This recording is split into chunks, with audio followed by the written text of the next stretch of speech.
ganap nga yung kumari nyo sa pagiging social climber. Umorder ako ng pagkain dito pero hindi ko kinaya yung presyo. Ay, wow, 150 kuya, dito kami.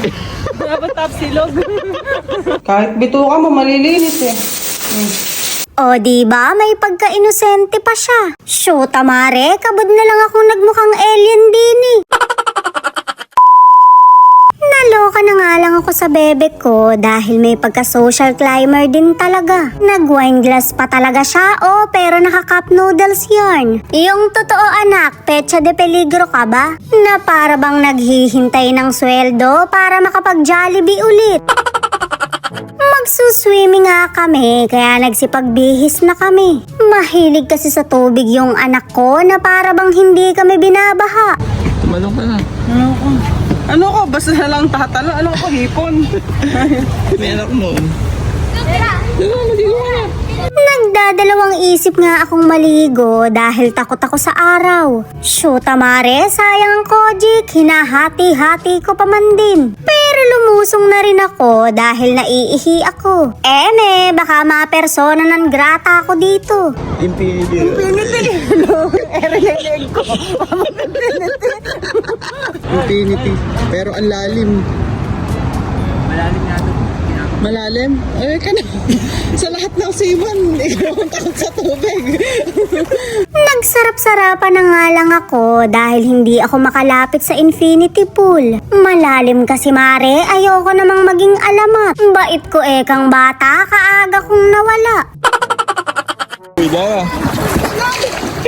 Ayun, ganun ang gawin mo. Bata nakapag-infinity pool. Ganun ka. Ayoko. Galing ko na. Ang galing. Ha? Ano sabi mo? Ganito pala pagtarentahin na. Lamigin na. Paano di ka lalamigin? Umorder na nga lang ako ng pagkain para makapag-almusal kami. Kaso mare, bawal yata ang slap sale dito. Teka lang, be. Ay, wow, 150 kuya, dito kami. Dapat top silog. Arroz caldo na rin, arroz caldo. Di ba gusto mo arroz caldo? Pakita mo yung arroz caldo. 480. Syempre, umorder pa rin kami pero hindi na yung sobrang mamahalin. Hindi naman kasi ako mahilig sa steak, kape-kape lang talaga. Ringat na uwi kami sa hotcake tsaka pandesal. Ay, sorry mare, pancake pala yung tawag kapag sosyalin. Nakikita nyo ba to? Dos lang sa amin to, may kahalo pang malunggay. Naligo na nga ako at may nadiskubre ko sa CR. Naghugas kasi ako pero nagulantang na lang yung kipay ko. Kahit bituka mo, malilinis eh.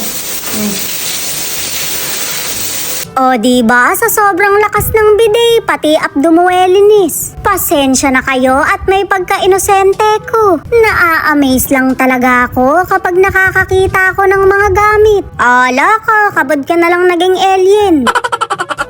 Uuwi na nga kami, kaya maa-update ko na kayo sa bahay ng kapatid ko. Pero bago ang lahat, magtatangay muna ako ng mga pwedeng iuwi. Mare, pwede kaya ring tsinelas? O kaya naman itong baso na type ng anak ko?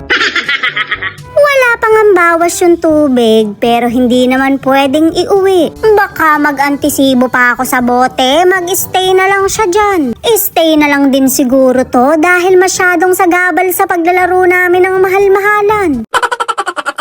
Yun lang mga mare at pare, shot puno.